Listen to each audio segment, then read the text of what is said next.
40 টাকার পানি 600 টাকা নিচ্ছেন, 100 টাকার ভাড়া 1000 টাকা, 200 টাকার ভাড়া 1500 থেকে 2000 টাকা নিচ্ছেন। সিএনজি চালকরা, রিক্সা চালকরা এরকম অন্যের বিপদ দেখে তাদের মনে হয় একদম ঈদের মৌসুম চলছে। তো ভাই, আপনারা তো মানুষ না, মানুষ হবেন কবে?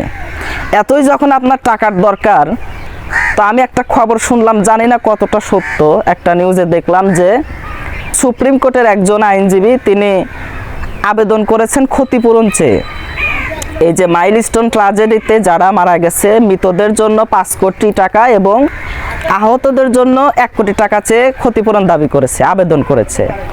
তো আপনার এত টাকার দরকার হলে বাড়িতে ছেলে মেয়ে নাই, যান গিয়ে পুড়ে মেরে ফেলেন, একদম 5 কোটি টাকা পেয়ে যাবেন।